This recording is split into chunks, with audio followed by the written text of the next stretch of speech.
Hello বন্ধুরা, তোমরা সবাই কেমন আছো? আশা করি তোমরা সবাই খুব ভালো আছো। আর এখন ঘড়ির কাঁটা দুটোর ঘরে, আর আমি নিচের সব কাজ সেরে ওপরে চলে আসলাম রোদে বসার জন্য।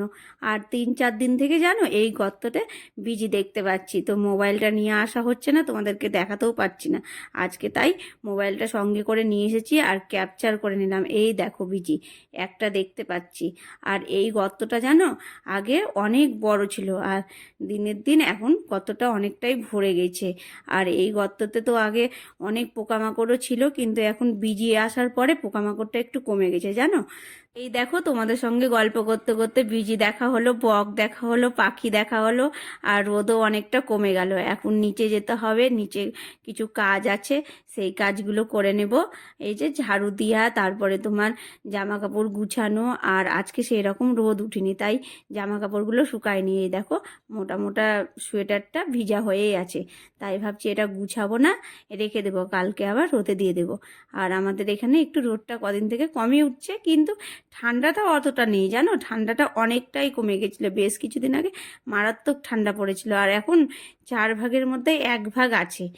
আমি এই জানলাতেও কয়েকটা জিনিস মেলে দিয়েছিলাম, আর এই জানলা থেকে এই নাইটিটা সরিয়ে নিয়ে এখন জানলাটা লাগিয়ে দেবো। কেননা একটু শীত কমেছে কি না, মশার উৎপাত বেড়ে গেছে, তাই আগেই জানলাটা লাগিয়ে দিলাম। দিন থাকতে থাকতেই যদি সন্ধ্যার পরে জানলা লাগায় তবে আর ঘরে থাকা যাবে না, এত মশা হয়েছে কি বলবো। আমাদের সংসারের কাজগুলো প্রতিদিনই একই রকম, আর আমরা এক এক দিন এক এক রকম করে করে থাকি, আর আমাদের এটা অভ্যাসও হয়ে গেছে।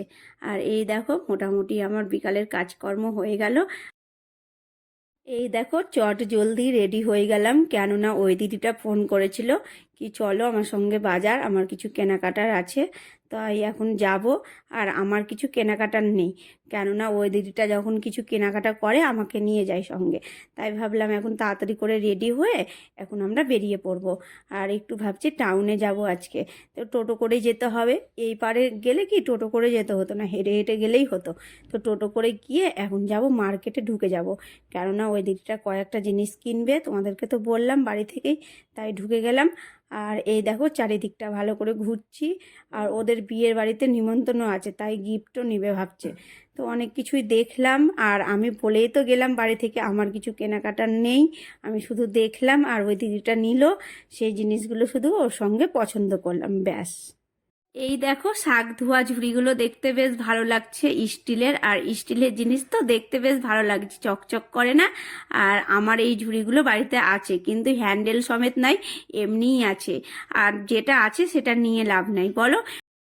এই দেখো এই কুর্তিটা বেশ ভালো লাগছিল জানো দূরে থেকে, আর কাছে এসে সেরকম অত ভালো লাগলো না। আর তোমাদের দাদা ভাই কি এই সব কুর্তি পছন্দ করে না, এক কালারের কুর্তি বেশি পছন্দ করে। তো ও যদি বলে ভালো লাগে না তাহলে নিয়ে লাভ আছে, তাই জন্য মানে দেখেই রাখলাম। আর বাড়ি থেকে তো ভেবেই গেছিলাম সেরকম কিছু নিব না। আর এই দেখো আমাদের এখানে কত লোক জমা হয়েছে আজকে, কেননা আমাদের দেশের মুখ্যমন্ত্রী আসবে, তাই তো আমিও একটু যোগদান করলাম, দাঁড়ালাম। তো দেখলাম কি না আসছে না, কতক্ষণ আর দাঁড়াবো বলো তো। আমারও খুব ইচ্ছা ছিল জানো মুখ্যমন্ত্রীকে কাছ থেকে দেখতাম, কিন্তু কতক্ষণ দাঁড়াবো বলো তো, মুখ্যমন্ত্রী কখন আসবে ভগবানই জানে। আর দাঁড়াতাম জানো, বাড়িতে যদি কাজ বাজ না থাকতো তবে দাঁড়াতাম, বাড়ি এসে তো এটা করো ওটা করো এটা করো। আর এই দেখো এসেছি বাড়ি, তারপরে তোমাদের দাদা ভাই বলছে কিছু আমাকে করে দাও, খিদা পেয়েছে। তাই এখন আমি পাস্তা বানাতে চলে আসলাম রান্নাঘরে, আর সব কিছু রেডিও করে নিয়েছি। আর শীতকালে তো পাস্তা খেতে বেশ ভালোই লাগে, গরম গরম পাস্তা। এই গরম গরম পাস্তার সঙ্গে জানো টমেটো সস হলে ভালো হতো, কিন্তু বাড়িতে টমেটো সস নেই। এই সামনেই মুদিখানা দোকান আছে আমাদের, গেলেই হতো, কিন্তু আলসামু লাগলো। এই তো বাজার থেকে আসলাম, আবার যাব। তোমাদের দাদাভাইকে বললাম, কিন্তু ও বললো এমনিই দিয়ে দাও, সস লাগবে না। তো ব্যাস দিয়ে দিলাম, আর আমিও নিয়ে নিলাম। তো চলো বন্ধুরা, ভিডিওটা আজকের মতো এতটাই, কালকে আবার দেখা হবে নতুন কোনো ভিডিওই। আর তোমরা সবসময় ভালো থেকো, সুস্থ থেকো, আর আমার ভিডিও ভালো লাগলে লাইক করে দিও, আর সাবস্ক্রাইব করতে তো ভুলবেই না। টাটা।